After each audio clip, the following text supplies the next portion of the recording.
तेनालीराम की कहानी।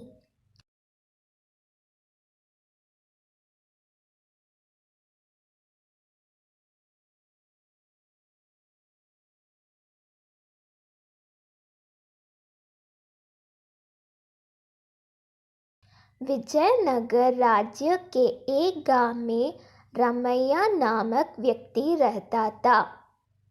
गांव के सभी लोग उसे मनुष्य मानते थे। उनका मानना था कि यदि सुबह उठकर किसी ने सबसे पहले रमैया का चेहरा देख लिया तो उसे पूरे दिन भोजन नसीब नहीं होगा। जब यह बात महाराज कृष्णदेवराय तक पहुंची तो उन्होंने इसकी वास्तविकता जानने का निर्णय लिया। उस रात रमैया को राजमहल बुलाया गया और महाराज के कक्ष के सामने वाले कक्ष में उसके रहने की व्यवस्था की गई। रात भर रमैया उस कक्ष में सोया।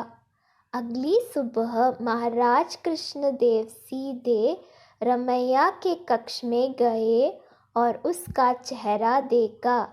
दिन का प्रारंभ रमैया का चेहरा देखने के बाद अब महाराज को देखना था कि उनका दिन कैसे गुजरता है। उस दिन दरबार में जाने के पूर्व वे भोजन के लिए बैठे ही थे कि उन्हें तुरंत किसी आवश्यक मंत्रान हेतु बुलवा लिया गया। वे बिना भोजन करे ही दरबार चले गए।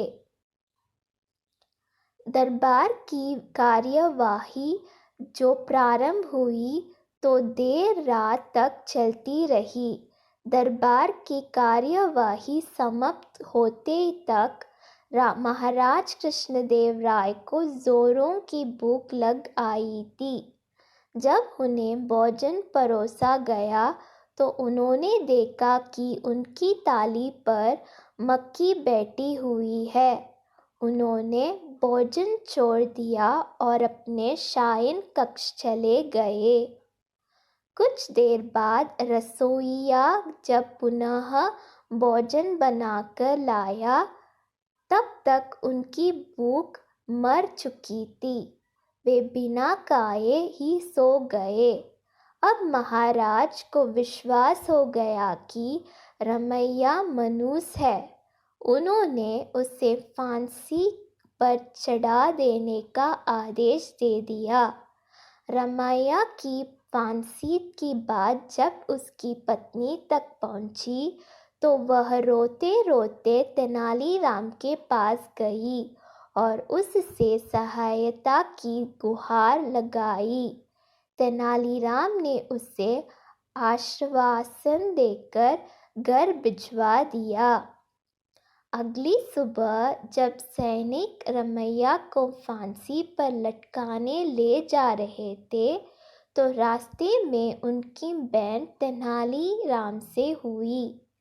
तेनालीराम ने रमैया के कान में कुछ कहा और चला गया। इधर फांसी गृह पहुंचने के बाद सैनिकों ने रमैया से उसकी अंतिम इच्छा पूछी।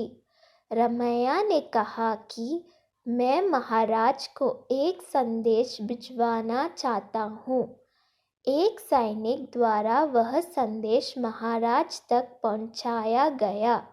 संदेश इस प्रकार था, महाराज, सुबह सबसे पहले मेरा चेहरा देखने से किसी को पूरे दिन भोजन नसीब नहीं होता, लेकिन महाराज आपका मुँह देखने पर तो जीवन से हाथ धोना पड़ता है।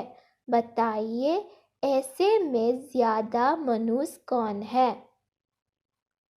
संदेश पढ़ने के बाद महाराज को अपनी अंधविश्वासी सोच पर शर्म आई। उन्होंने सैनिकों से कहकर रमैया को बुलवाया और पूछा कि उसे ऐसा संदेश भेजने का परामर्श किसने दिया था। रमैया ने तेनालीराम का नाम लिया। महाराज तेनालीराम की बुद्धिमत्ता से बहुत प्रसन्न हुए। उन्होंने रमैया की फांसी की सज़ा निश्चित कर दी और तेनालीराम को पुरस्कृत किया।